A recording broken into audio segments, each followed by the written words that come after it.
Follow the Money Weekly. And here's Jerry Robinson.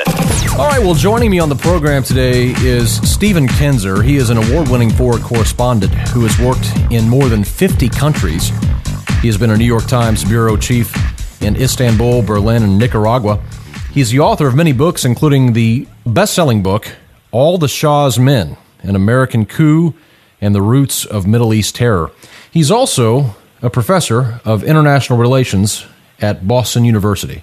My guest today is Stephen Kinzer. Stephen, thank you so much for joining me on Follow the Money Weekly Radio. Great to be with you.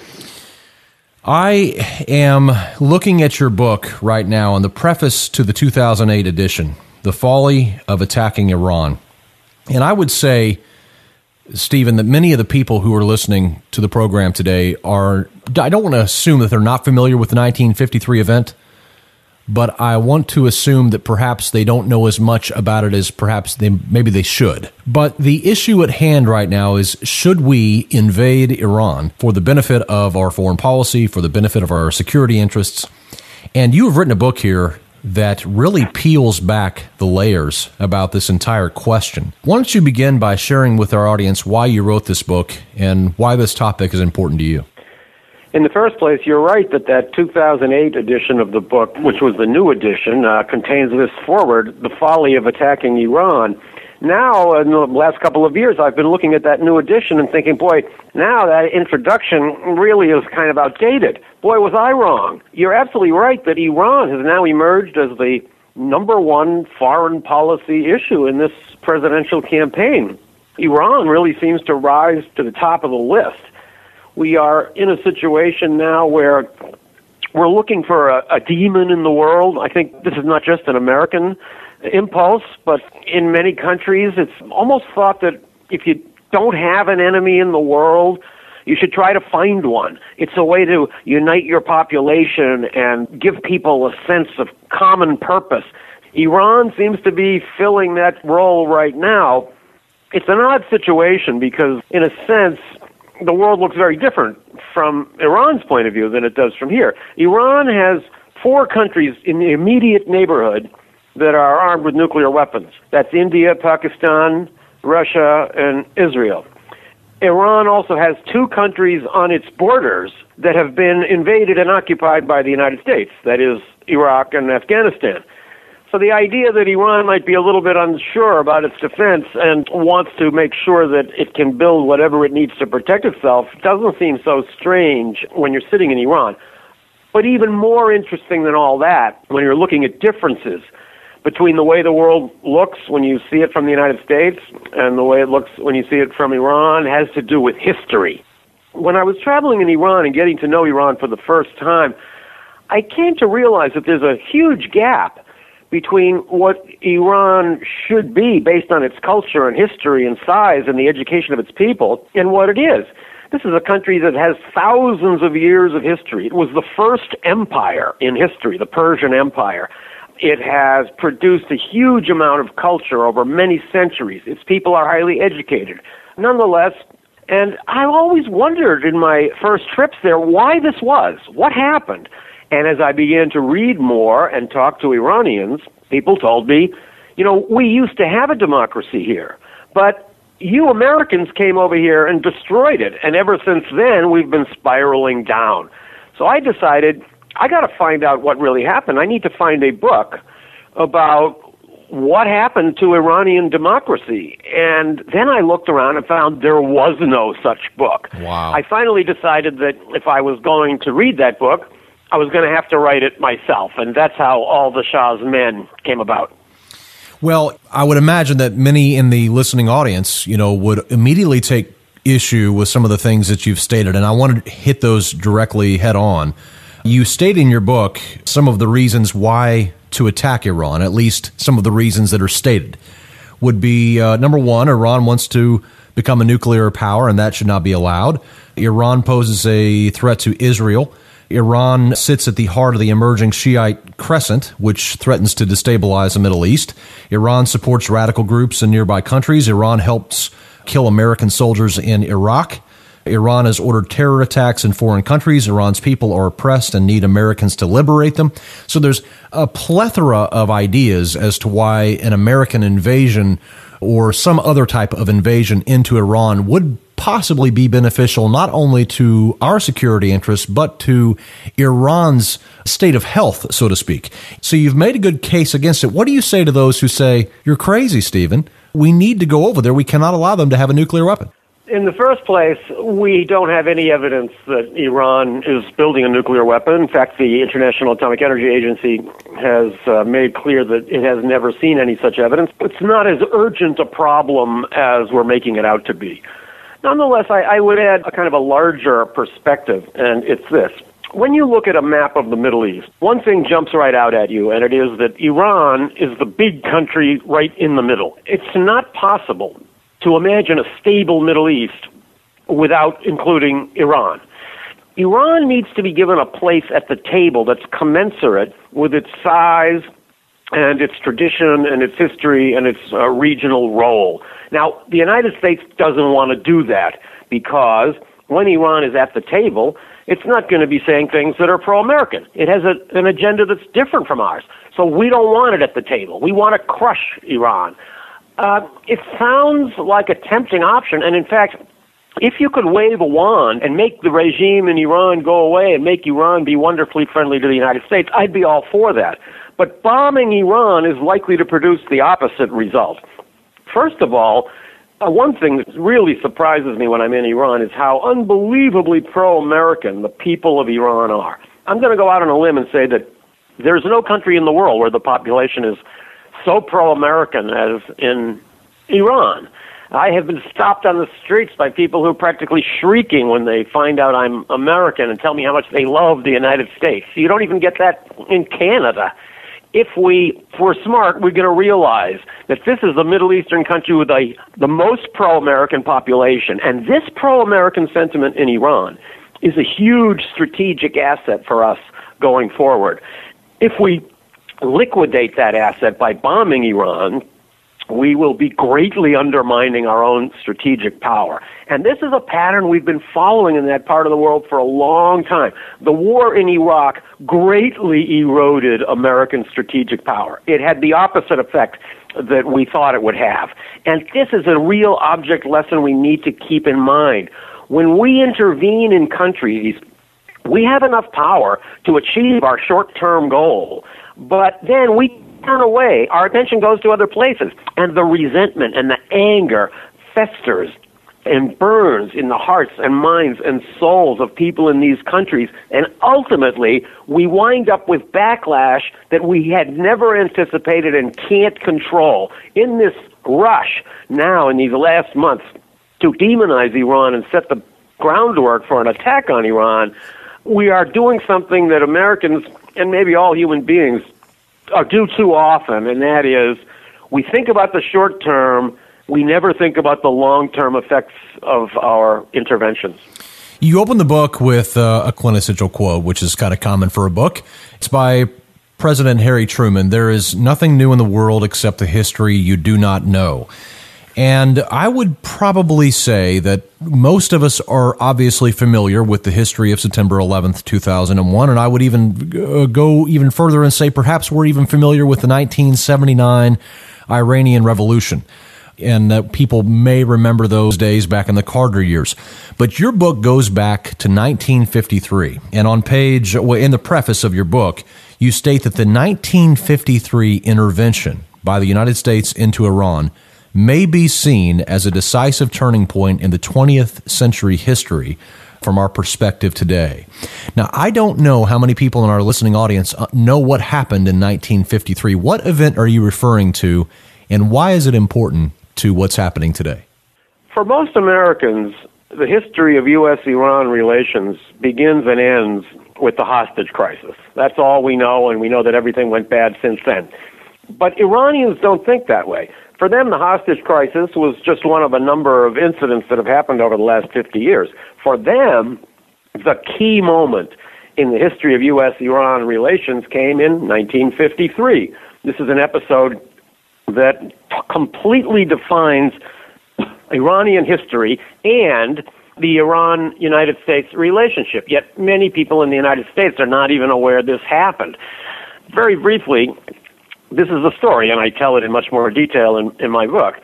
In the period after World War II, Iranian democracy, which had come about at the beginning of the 20th century through a revolution against a corrupt monarchy, really began to take form. It took on a reality.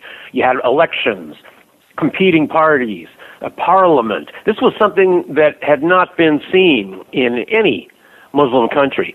So Iran was truly in the vanguard of democracy. But because Iran was a democracy, it elected a leader who represented the public will, not the will of outside powers. In Iran, there was one obsession. Iran is sitting, as we know, on an ocean of oil. But all through the 1920s and 30s and 40s, that oil was completely controlled by one British company. The entire standard of living in Britain, all during that period, was based on oil from Iran, since Britain has no oil or any colonies that have any oil. Meanwhile, people in Iran were living in some of the most miserable conditions of anyone in the world. Once they had a democracy, they elected a leader, Mohammad Mossadegh, who as prime minister proceeded to pass a bill through Congress in which Iran nationalized its oil industry. This sent the British into a panic. They tried all kinds of things to crush Mossadegh. Finally, when he closed their embassy and chased out all their diplomats, including all the secret agents who were trying to overthrow him, the British decided, we're going to ask the Americans to do this for us. So Churchill asked President Truman to do this for us. Please go over to Iran and overthrow this guy who took away our oil company. And Truman said no. But then a few years later, when Dwight Eisenhower became president and John Foster Dulles became Secretary of State and his brother Allen Dulles became the director of the CIA, things changed. The United States decided that we would work with the British to overthrow Mossadegh, mainly because he was challenging the fundamentals of corporate globalism, the principle that international companies should be allowed to function all over the world according to conditions that they considered fair. Mossadegh was saying, no, we are going to determine the conditions under which foreign companies can function in our country. As a result, the United States sent a team of CIA agents into Iran. They went to work in the basement of the American embassy. They threw Iran into total chaos, and that chaos finally resulted in the overthrow of the Mossadegh government. That put the Shah back on his peacock throne. He ruled with increasing oppression for 25 years. His repressive rule produced the explosion of the late 1970s, what we call the Islamic Revolution. That brought to power this clique of fanatically anti-American mullahs who are in power now. So when you do what they call in the CIA walking back the cat, when you walk back the cat, that is to see what happened before and before and before, you come to realize that the American role in crushing Iranian democracy in 1953 was not only the defining event in the history of U.S.-Iran relations, but it set Iran and the Middle East into turmoil from which it has never recovered. In 1953, in the book, you point out that democracy was beginning to take root there. It's a remarkable story. This, as I said, is something that had never happened in a Muslim country before. Iran is a remarkable country, very different from the other countries in the Middle East, and I'm not sure that people in the United States realize this. Most of the countries in the Middle East are what you might call fake countries. They're made-up countries that were invented by some British or French diplomat drawing lines on a map at some men's club after World War I. Iran is not a fake country by any means. It has lived for thousands of years within more or less the same boundaries, with more or less the same language and the same kind of population.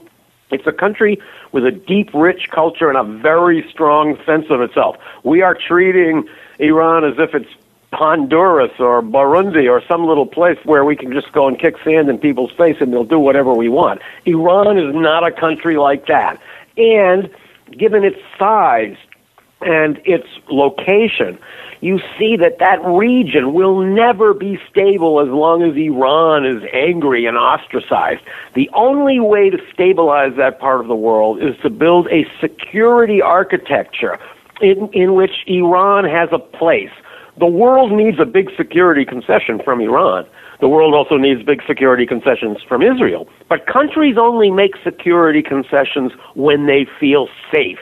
Therefore, it should be in the interest of those who want stability in the Middle East to try to help make every country in that region feel safe. But our goal in the Middle East is not really stability. It's stability under our rule, under our dominance. And we realize that when Iran emerges as a strong, proud, independent, democratic country, it's not going to be so friendly to the United States. So I think there's some feeling that we prefer it this way, being poor and isolated and unhappy.